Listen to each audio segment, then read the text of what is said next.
Hey, I'm Alex Radical from Board Game Co, and today I'm reviewing Excalibur from Roxley. Excalibur is a 2 to 8 player game in which you are trying to be the player left holding Excalibur when the game comes to a close.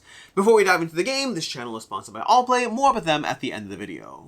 In Excalibur, you're basically going to start off with one player holding Excalibur. It's going to be one of these ships over here. I definitely put it over here. Excalibur! You have Excalibur over here. One player is going to be holding Excalibur, and one player is going to be holding, if I can find it, the Cursed Blade. Every other player is going to have a hand of 4 chips. Now, to be clear, these players also have a hand of 4 chips. They just have Excalibur and the Cursed Blade in their starting hands. And the goal of the game is ideally to be the player left holding Excalibur at the end of the game. But if you have the Cursed Blade, then you lose. So kind of the Cursed Blade is the ultimate loser, Excalibur is the ultimate winner, and if Excalibur has the Cursed Blade, everyone else wins and that player loses. That's the general arc of the game.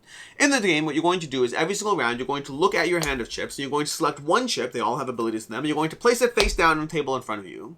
Then everyone is going to go ahead and reveal their chips simultaneously. That's a step. You take a chip, you place it down, you reveal simultaneously, and then starting with the player with the crown, which will be passing every single round, players resolve their chips. Chips have a ton of effects. The most common ones are going to be things like drawing chips from the center, stealing chips from other players' hand, returning chips, basically a lot of chip shuffling in the game. If a player has Excalibur, it's only interesting if other players can get a hold of Excalibur one way or another, hence a whole lot of stealing, trading, putting chips back in the middle, and a lot of fun abilities. The fun abilities is going to be a big part of it because the special, more powerful chips, of which there are often only one of, often have a wide variety of incredibly powerful abilities. Players who are holding swords stick out their hands. You can go ahead and steal one. Players are going to go ahead and discard their swords, protect the chips, discard the chips drawn and place them again. They're going to have a ton of effects that are going to be stronger, powerful effects that make you feel super cool when you play them. And so the question you have is, do you play that chip right away because it's super cool and powerful, or do you save it for late game where it's going to have more of an impact, but along the way it may well be stolen from you?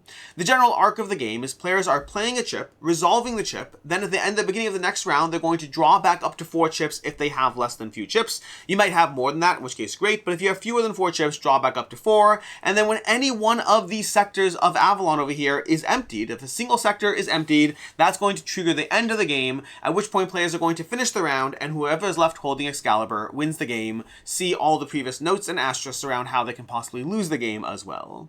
That's the game. That's all you're doing in here. Everything comes down to the abilities. The rule set over here is this. These are the rules, this little double-sided pamphlet. The player aids are these. These give you a little bit more information about what the chips do. They do say on each chip what that chip does. Well, that's Excalibur. That's not interesting. They do have over here, Uther. All swords are passed in one direction. If you're a little lacking clarity on exactly what that means, this will give you a bigger breakdown of exactly how that works. Point left or right, anyone with swords must pass them that direction. Pretty intuitive, but in case you needed that extra clarity, that's what the player aid is for. Do that until the game is over and see who wins, loses, or wins, really loses, everyone in the middle, or however it all plays out.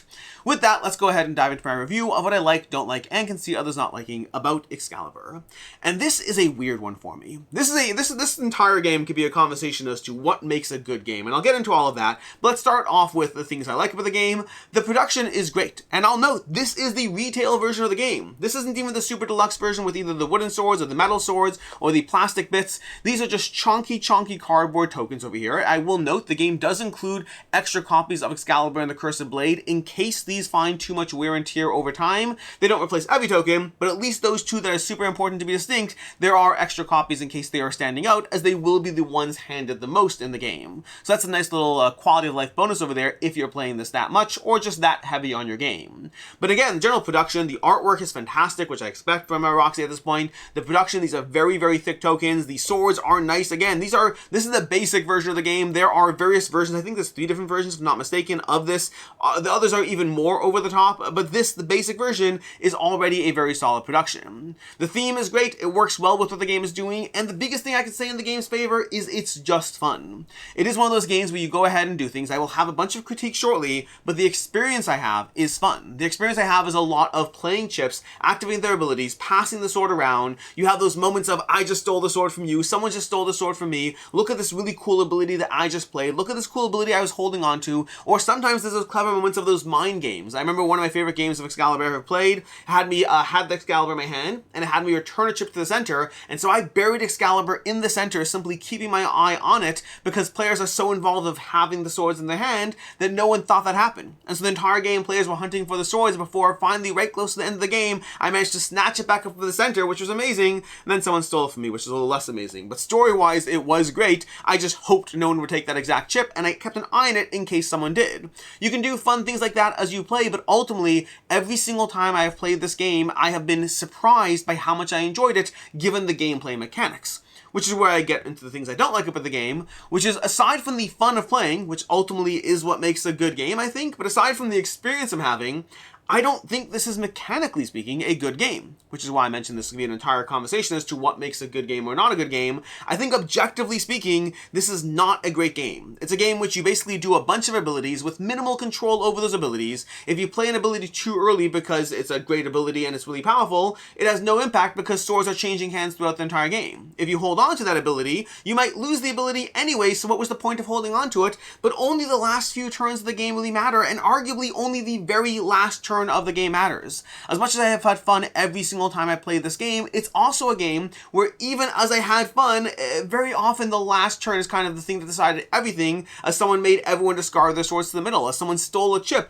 that someone else had. It very rarely feels like the first 75% of the game matters. It's the last 25%, if that, and again, the last turn of the game has frequently changed who the winner is through sheer luck of the draw of who stole the sword or tracked the sword as you play through the game. And so mechanically speaking, I objectively is the wrong terminology. I objectively think that this is a bad game as far as the mechanics go, which is a weird element to be in because, again, I have fun playing this every single time. We'll come more into it in final thoughts, but I want to do both things. I will talk about the experience I'm having as a player, but also I want you to know that when I look at this objectively, objectively, I don't think it's very good, I just think it's very fun. Also, I'll say, as a more other note, too many of the chips are not meaningfully different enough to justify having so many different chips. Meaning this game kind of has two tiers of chips. There are the basic chips, of which there are multiple copies of each, and there are things that are fairly repetitive, you know, steal one from multiple players, steal two from one player, steal one, draw from the center. A lot of these chips aren't meaningfully different enough to justify having so many iterations of them. Just condense the amount of chips you have, and don't have little small tweaks in each ability. I don't think it matters a ton. I think they wanted to have the sense of variety. The problem with variety is has you more likely to be checking the player A to constantly see what's going on, and I think they could have condensed down at least 3 or 4 roles, if not more, without meaningfully changing the experience players are having. The cool chips are super cool. The one-ofs, those are super cool, and I guess the problem is you're mostly going to be looking at those anyway, so it doesn't super change how many there are, but again, I think that there were extra levels of nitpickiness on differences that didn't meaningfully matter. As far as I can see others not liking, first of all, I'll say this game really does need a higher player count in my opinion. It's rated as a 2 to 8 player game. I haven't played 2, so I don't know about that one, but I've played it at 3, 4, 5. I've played it at, I don't know if I think I've done a full 8 player game. I'm not sure. I've played this both during the prototype phase as well as the final production, but I've definitely played it at the higher player counts and lower player counts. I'll say that. And I can tell you that, at least in my experience, it works much better at higher player counts. I think that 4 is arguably the lowest player count I would suggest as that. And realistically, I think 5+ is really where I would suggest it. I think it's just a better experience when the game has more players in it, more elements of what's going on at the table as far as the swords go, as well as the game just moves faster. Because you don't really adjust the number of chips around the number of players, I think the game just moves faster when you have multiple people playing chips and cycling them out of the game as you go, as opposed to a 3-player game can really drag when you're going through that experience. And for a game where only the final turns matter, I just think higher player counts are better all around. Now, don't get me wrong, you could probably house rule just getting rid of a chunk of chips if you are playing at lower player counts. I probably do suggest that. I still think higher player counts are better. Also, I'll say these swords over here, cool as they are, don't really do much. They divide up Avalon into 3 regions. If you got those fancy metal swords, if you got those fancy wooden swords, they're just sitting on the table as little set pieces, which is, I guess, if you knew that, then great. Honestly, I still want them despite me saying that, but in case you were hoping for a super cool, meaningful components to your game, they're just cool metal swords, which are, these are the wooden swords, but whatever swords you got, they're just glorified set pieces. As far as final thoughts on Excalibur, this is a weird one for me. I'm going to be giving it a 3.5 out of 5. Ultimately, I do enjoy this game, and every single time I play it, like for context, I have this retail version, so I'm debating picking up a copy of the deluxe version. I'm not going to right now because it's $300 on eBay when I checked, but I honestly want the deluxe version of the game, which feels weird because mechanically I just don't think it's a very good game, but it is a game that multiple people have continuously asked to play, and I'm always fine playing. My kids have asked to play it, a lot of gateway gamers or people in my kind of circle who aren't heavy gamers have asked to play it, and it's one of those ones where every single time someone does, I'm like, yeah, sure, let's play Excalibur. It's fun to watch it all play out. I have more fun than I should is a relative terminology, I don't know how you express that, but I have more fun than I should when I think about what this game is actually doing versus the experience I'm having. Because again, I cannot separate the fact that I'm enjoying myself when I play the game, but also when I look at it from the mechanics, I think only the last turn or two really matters, so that's a weird abstract position to be in. Just know that I am both critical of it and also want a deluxe copy of the game. So take that for whatever you will, a 3.5 out of 5. As far as other game recommendations, definitely check out Coup if you're looking for a game that gives you a similar experience with, I think, more player agency and control. And check out The Resistance Avalon if you're looking for something with this exact theme, but a hidden role game, again, with much more player agency and control. And I mentioned at the beginning that Allplay is a channel sponsor. If you go to allplay.com, you can find a variety of games, both from Allplay themselves as well as their partner publishers. And you can get anything for $4 flat rate shipping if you're in the US. And check out Alibis if you're looking for a different kind of hidden game, a cooperative experience in which you're kind of trying to figure out who the odd man standing is, but through the nature of connecting words. In any case, and until next time, I'm Alex Radcliffe from Board Game Co. I hope you enjoyed this video, and as always, I hope you have a good one.